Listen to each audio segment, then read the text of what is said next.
My roommate's been acting weird lately. He's always been a bit out there, but not like this. Never like this. Before I continue, let me give you a little backstory. I'm a student at Bridgewater State College in Massachusetts. I share a dorm with my roommate Wallace. We both major in computer science, and that's all we've ever talked about on the rare occasion that we actually speak to one another. We don't have much else in the way of common ground. You see, Wallace is an odd guy. He's very socially awkward and doesn't have many friends, if any at all. I've only ever seen him talking to his professors and one time the janitor. Wallace is a recluse. Another one of Wallace's quirks is his obsessive-compulsive nature. He conducts himself in a very specific manner and has his daily routine mapped out to a T. Never changes. When he wakes up, he brushes his teeth, making sure to gargle and spit exactly 3 times. He then puts on a striped shirt followed by khaki pants. His wardrobe never changes. He always arrives to class 5 minutes early and turns in his assignments a day before they are due. This is how it's always been. How do I know all of this? Well, being a socially awkward hermit, Wallace didn't tell me these things. I don't think he's even aware that his routine is a byproduct of OCD. It's just something I've picked up on during the 2 years I've lived with the guy. It's almost impossible not to notice. Knowing Wallace's usual behavior patterns, I've noticed that something isn't right. He's been sleeping in his clothes, not brushing his teeth, and he hasn't turned in an assignment one time in over a week. He didn't even sleep in our dorm room last night. I haven't seen him in over a day. Wallace has his quirks, but he's a nice guy. Despite not knowing him all that well, I became worried. That worry justified me hacking into his laptop to see what he'd been up to. It was the only thing I could think to do. In finding his laptop and turning it on, I felt like a fool. The thing was as clean as a whistle, at least to my eyes. You see, though I pride myself in my hacking skills and tech know-how, Wallace is far more adept in the field. It was safe to say that I wouldn't find a shred of evidence as to where he might be or what he'd been doing. No journal entries, no browsing history, no nothing. A normal acquaintance or even a friend might stop there, but I always took things too far. This was especially true when it came to helping others. I always felt a need to lend a hand whenever I could. Concern is amplified until it becomes borderline anxiety. It's a curse, really. Feeling anxious, I thought about any other potential ways to continue my hunt for the truth. That's when something clicked. Like I said before, I sometimes saw Wallace talking to the janitor in the halls. He was the only person I had ever seen him talk to in length. Maybe he would know more about Wallace's state of affairs. Later that night, I exited my dorm and wandered the halls. Eventually, I found Chuck, the janitor. I tried to be gentle when confronting him, as he had his back to me and was known to be hard of hearing. Still, I tapped him on the shoulder and he jumped. Holy cheese balls! You nearly scared me half to death. Chuck laughed through his bushy gray mustache. What can I do for you, son? I told Chuck about my predicament and how I was concerned for Wallace, having not seen him in a while.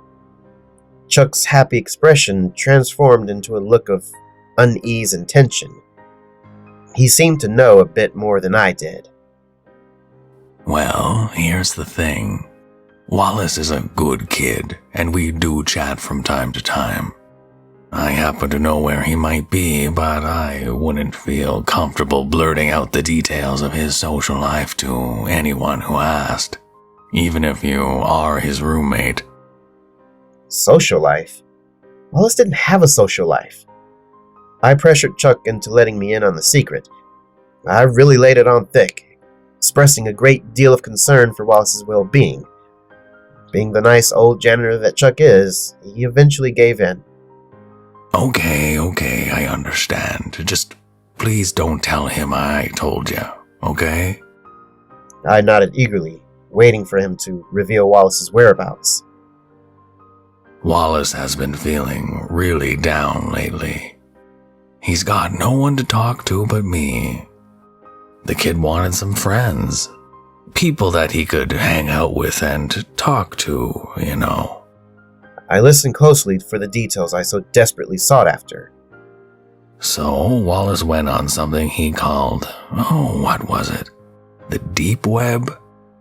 On there he found a group of people. They called themselves the Clan of the Red Wolf or something like that. I guess they invited him to one of their meetings. That's probably where he is. He seemed pretty excited when he told me about it. In fact, it's all he's been talking about for the past week. There.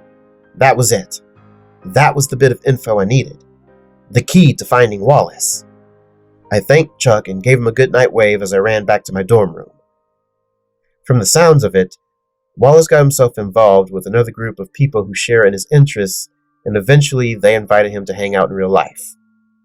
I had their quirky name, the Clan of the Red Wolf, and that's all I needed to find them on the deep web myself. Soon enough, I would be able to find my missing roommate.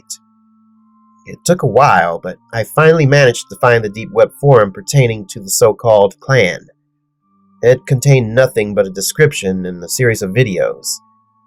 Here's the description as it appeared on the site. Welcome to your new belief system.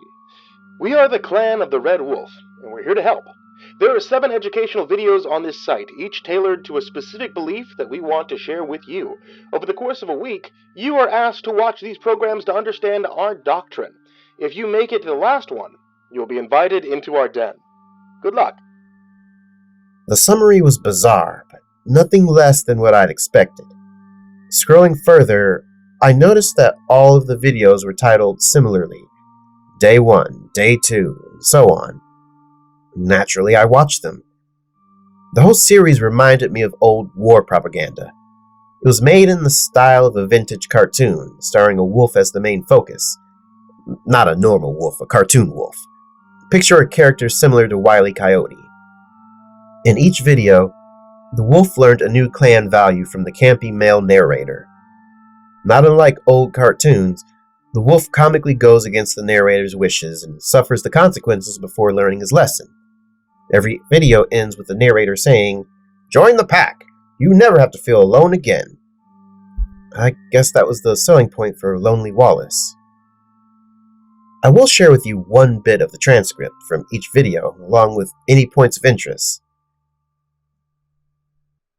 Day 1. Wildlife.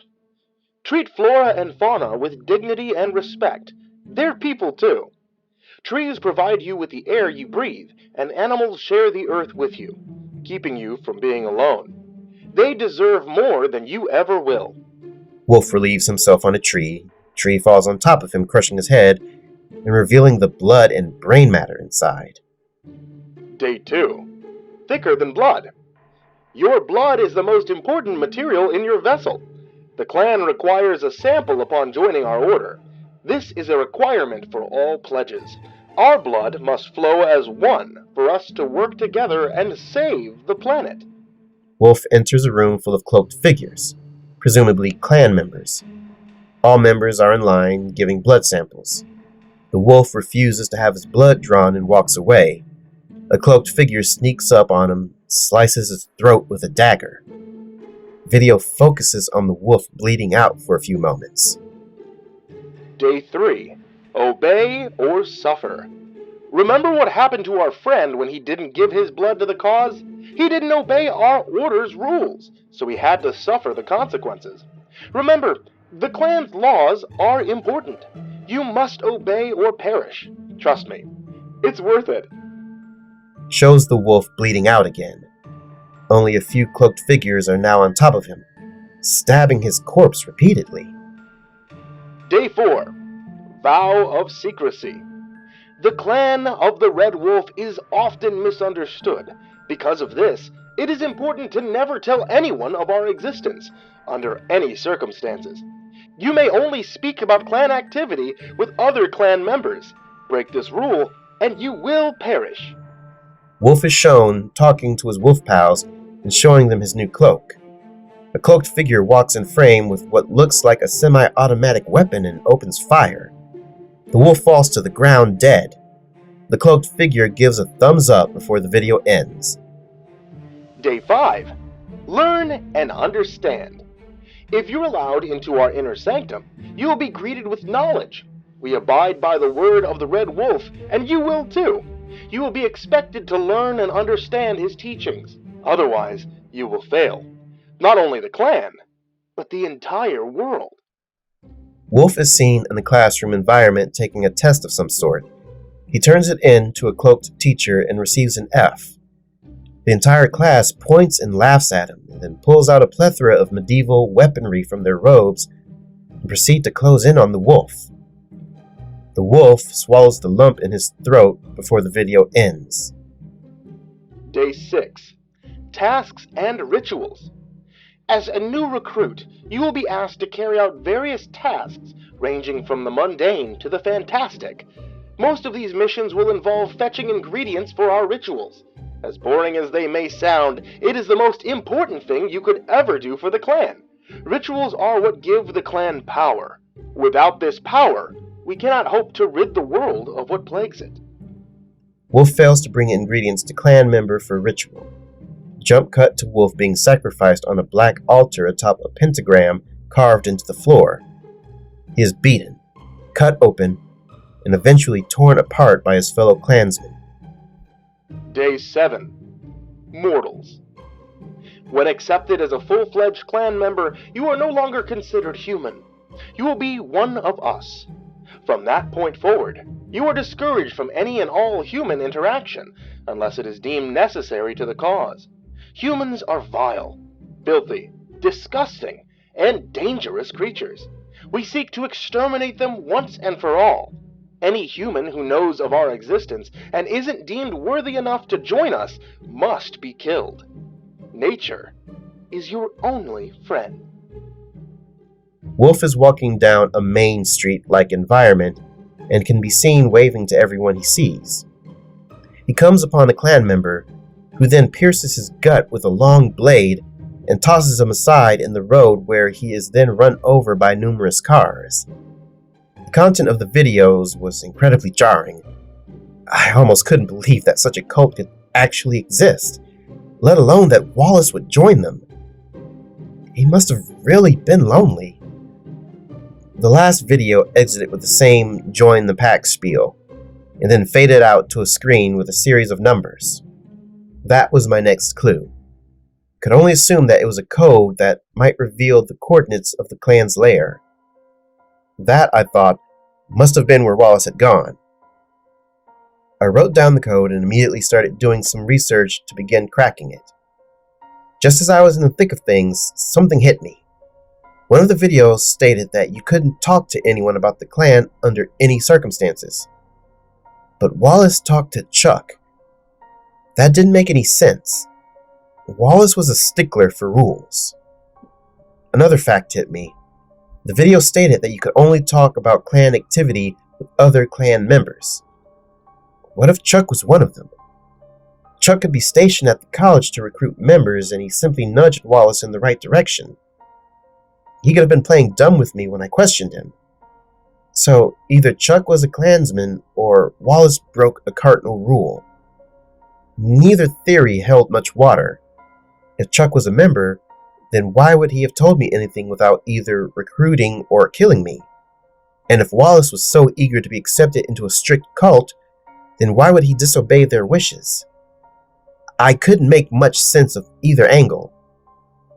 I eventually gave in to the notion that perhaps Wallace simply disregarded the rules in lieu of his excitement. He was finally going to have friends, so he had to tell someone. This didn't completely sit well with me, but I had to get back to cracking the code. I didn't have time to dwell on uncertainties. Just then, there's a knock at my dorm room door, followed by a voice. It's Chuck, the janitor. I'm here to tidy up your room. Chuck never cleaned dorm rooms. That wasn't part of his job. I'm all set, I yelled, hoping he would leave me be. The knocking ceased. There was a long stretch of silence, followed by a soft, metallic creak. The doorknob was turning.